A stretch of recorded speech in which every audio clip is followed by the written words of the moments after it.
اس رات میں مٹھائی حلوہ یا مختلف قسم کے حلوے پکا کے لوگوں میں بانٹنا اور اس رات میں نہا دھو کے تیار ہونا، یہ اچھے کپڑے پہننا، ان دو چیزوں کو پہلے میں انشاءاللہ بیان کروں گا۔ جیسا کہ شب بارات آ رہی ہے جو کہ ہر سال آتی ہے، اس میں لوگ راتوں کو جاگنا، عبادت کرنا، نماز پڑھنا، اللہ کو یاد کرنا، یہ سب ہوتا ہے۔ بہت سارے لوگ کرتے ہیں، بہت سارے لوگ نہیں کرتے ہیں۔ بہت سارے لوگ یہ کہتے ہیں کہ غلط ہے، کہ ایسا نہیں کرنا چاہیے۔ کوئی کہتا ہے کہ وہ ایسے سو جاؤ، کوئی کہتا ہے کہ یہ کرنا چاہیے۔ تو اس کی کیا حقیقت ہے، آئیے آج کی اس ویڈیو میں ہم جانتے ہیں۔ دیکھیے مولانا طارق مسعود جو آج ہمیں سمجھانے والے ہیں کہ اس پر ہمیں کیا کیا کرنا چاہیے اور کیا نہیں کرنا چاہیے۔ تو آئیے چلتے ہیں، ویڈیو کو شروع کرتے ہیں۔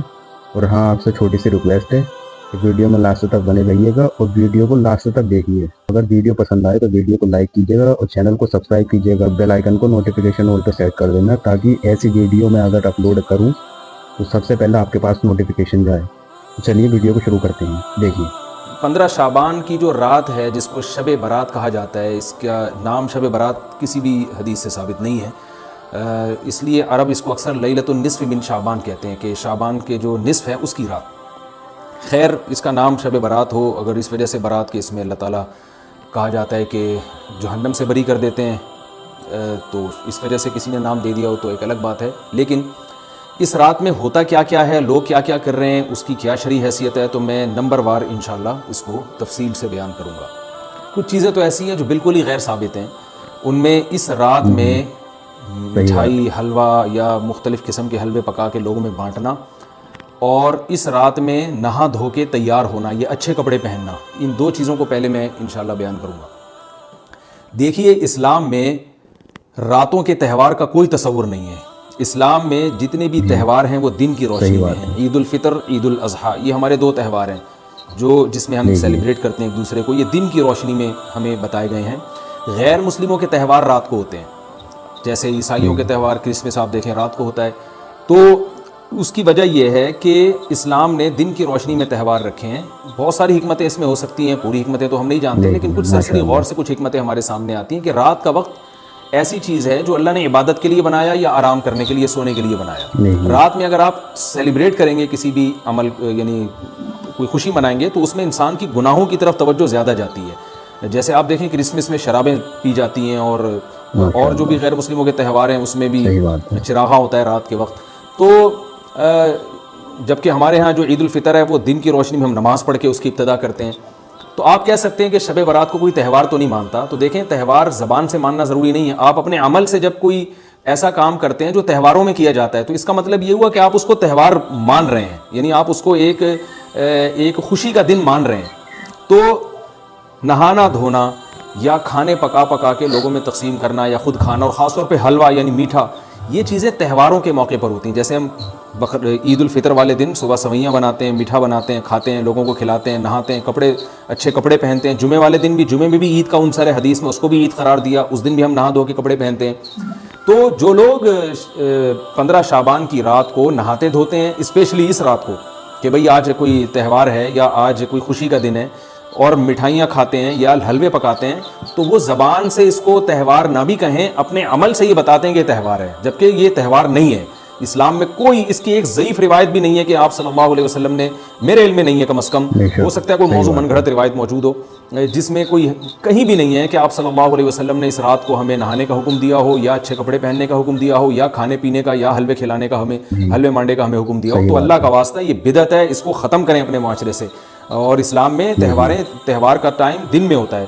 عید الفطر، عید الاضحیٰ ہے جس میں ہم دن میں قربانی کرتے ہیں اور کھاتے ہیں، پیتے ہیں، نہاتے ہیں، دھوتے ہیں۔ راتوں کے یہ کام نہیں ہے، رات کو آپ سوئیں یا عبادت کریں۔ تو ایک چیز تو یہ تھی جو میں بتانا چاہ رہا تھا۔ دوسری چیز، اس رات کو قبرستان جانا۔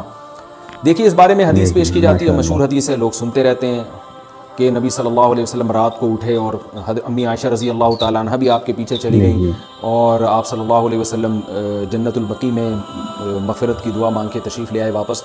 تو یہ حدیث انتہائی درجے کی ضعیف حدیث ہے، اور ایک تو ضعیف حدیث ہے، دوسری بات یہ کہ اگر ہم تھوڑی دیر کے لیے فرض کر لیں یہ صحیح حدیث ہے، اور ہم کہتے ہیں کہ بھئی نبی صلی اللہ علیہ وسلم نے یہ عمل کیا ہے، تو صحابہ میں سے کسی سے ضعیف حدیث سے بھی ثابت نہیں ہے کہ کوئی اس رات قبرستان گئے ہوں. حضرت ابو بکر کے بارے میں کوئی روایت نہیں ملتی کہ اس رات قبرستان گئے ہوں. حضرت عمر کے بارے میں کوئی روایت نہیں ملتی, یہ کسی ایک صحابی کے بارے میں نہیں. تو آپ مجھے بتائیں کہ یہ کیسی سنت ہے کہ جو صحابہ کی سمجھ میں نہیں آئی اور ہماری سمجھ میں آ گئی ہے. تو مشرکین مکہ یہ کہا کرتے تھے لو کان خیرن ما سبقونا الیہ, قرآن مجید کی آیت ہے کہ اگر یہ اسلام میں کوئی خیر ہوتی تو یہ صحابہ ہم سے پہل نہ کرتے. یہ صحابہ نے ہم سے پہل کیا ہے, اس کا مطلب ہے یہ اسلام خیر کا کام نہیں ہے. تو مشرکین کو صحابہ سے چونکہ نفرت تھی اس لیے کہتے تھے کہ یہ چونکہ اسلام کو فالو کر رہے ہیں تو یہ اس کی علامت ہے کہ اسلام خیر نہیں ہے, کیونکہ خیر میں تو ہم صحابہ سے آگے ہوتے ہیں. اپنے بارے میں ان کا یہ اس خوش فہمی میں مبتلا تھے وہ. لیکن ہماری رائے کیا ہے, ہم یہ کہتے ہیں کہ لو کان خیرن لسبقونا الیہ. وہ کہتے تھے لا سبقونا, ہم کہتے ہیں لسبقونا, کہ اگر کوئی بھی خیر کا کام ہے تو صحابہ ہم سے ضرور اس میں پہل کریں گے. یہ ہو نہیں سکتا کہ خیر کا کام وہ ہم کریں اور صحابہ نے نہ کیا ہو. تو اسی طرح میں یہ عرض کرتا ہوں کہ دیکھیں اگر قبرستان جانا اس رات میں سنت عمل ہوتا تو صحابہ یقیناً جایا کرتے. کوئی ایک صحابی تو گیا ہو, یہ کیسی بات ہے جو صحابہ کی سمجھ میں نہیں آئی اور ہماری سمجھ میں آ رہی اور ہم قبرستان جا رہے ہیں اس رات کو. اس رات کو جانا ہم سنت مان لیتے ہیں, آپ کے دلائل ہم مان لیتے ہیں, اور صحابہ کی سمجھ میں نہیں آئے لیکن ہماری سمجھ میں زیادہ آ رہا ہے, ہم فرض کر لیتے ہیں, مان لیتے ہیں کہ اس رات قبرستان جانا سنت ہے. تو آپ مجھے بتائیں نبی نے جو عمل جس طرح سے کیا ہو اس طرح سے سنت ہوگا, یا آپ اپنی طرف سے جس کو ہم پشتوں میں کہتے ہیں اخپل طریقے سے کرنا سنت ہے. نبی نے فجر کی 2 رکعتیں پڑھی ہیں اور ہر رکعت میں 2 سجدے کیے ہیں. آپ اگر فجر کی 3 رکعتیں پڑھیں گے تو کیا نماز ہو جائے گی آپ کی؟ اب آپ دلیل میں یہ کہیں کہ نبی نے فجر کی نماز پڑھی ہے تو مجھ پر بھی لازم ہے. تو بھائی نبی نے پڑھی ہے, جیسے نبی کے پڑھنے سے آپ پر پڑھنا لازم ہو گیا تو جس طرح سے پڑھی ہے اسی طرح پڑھنا لازم ہوگا, اخپل طریقے سے پڑھنا لازم نہیں ہوگا. تو اسی طرح یاد رکھیں, فرض کر لیں کہ نبی قبرستان گئے ہیں اور یہ قبرستان جانا سنت ہے, تو نبی کس طرح گئے ہیں اور کتنی دفعہ گئے ہیں؟ نبی رات کو چپکے سے اٹھ کے گئے ہیں, کوئی کسی کو آپ نے جمع نہیں کیا, کسی کو بتایا تک نہیں, جو اس حدیث سے پتہ چل رہا ہے ہمیں, اگرچہ یہ ضعیف حدیث ہے لیکن فرض کر لیں یہ صحیح ہے. تو کہیں پتہ بھی نہیں چل رہا, چپکے سے قبرستان گئے اور چپکے سے واپس آئے, اور پوری زندگی میں ایک دفعہ گئے. جبکہ ہمارے ہاں ہر سال قبرستان میں لوگ جا رہے ہیں, جب بھی شب برات آتی ہے لوگ قبرستان جاتے ہیں ہر سال. نبی ایک دفعہ گئے اور آپ ہر سال جا رہے ہیں. نمبر 2, جاتے جتھوں کی شکل میں, نبی تو چپکے سے گئے ہیں.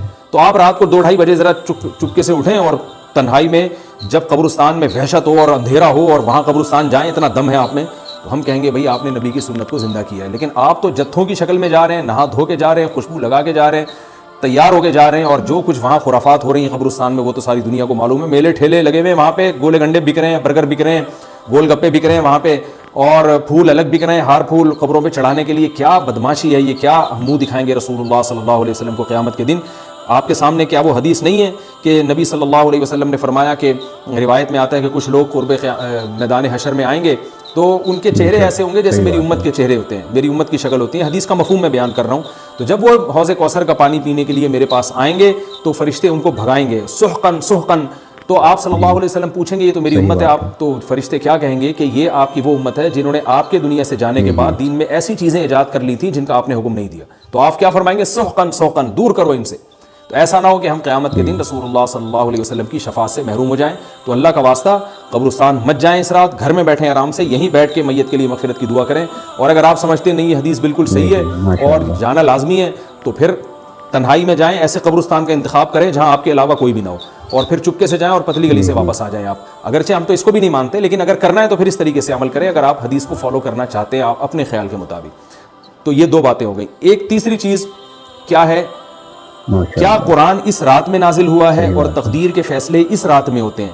دیکھیے قرآن میں 2 جگہ اللہ نے اس مضمون کو بہت وضاحت سے بیان کیا. ایک سورہ دخان میں انا انزلناہ فی لیلۃ مبارکہ, کہ ہم نے اس کو مبارک رات میں نازل کیا, اور اللہ نے فرمایا فیہا یفرق کل امر حکیم, اس میں حکمت والے فیصلے ہوتے ہیں اس رات میں. دوسری جگہ 30ویں پارے میں سورہ قدر میں اللہ نے فرمایا انا انزلناہ فی لیلۃ القدر, ہم نے اس قرآن کو لیلۃ القدر میں نازل کیا, اور اس میں بھی اللہ نے فرمایا تنزل الملائکۃ فیہا, کہ فرشتے اس رات میں اترتے ہیں بإذن ربہم من کل امر, تمام قسم کے معاملات لے کے. تو یہاں بھی اللہ بتا رہے ہیں کہ جو 1 سال کے فیصلے جس رات میں ہوتے ہیں اور فرشتوں کے حوالے کیے جاتے ہیں وہ رات اور قرآن کے نازل ہونے والی رات ایک ہی ہے, یہ الگ الگ راتیں نہیں ہیں. اور سورہ قدر میں اللہ نے فرما دیا واضح لفظوں میں کہ وہ لیلۃ القدر کی رات ہے. تو اتنی وضاحت کے بعد پھر یہ کہنا کہ اس رات میں قرآن نازل ہوا تھا جبکہ اس کے بارے میں کوئی صحیح حدیث موجود بھی نہیں ہے, ضعیف یا موضوع روایتیں ہیں, تو یہ بالکل قرآن پر میں سمجھتا ہوں کہ یہ ٹھیک نہیں ہے، بالکل دلیل کے لحاظ سے یہ کمزور بات ہے. اگرچہ بعض علماء اس طرف گئے ہیں اور انہوں نے تعویل کی ہے، انہوں نے یہ تعویل کی ہے کہ قرآن جو ہے آسمان دنیا پہ آیا لیلۃ القدر میں، اور وہاں سے جو نیچے نزول شروع ہوا ہے وہ شب برات میں ہوا ہے.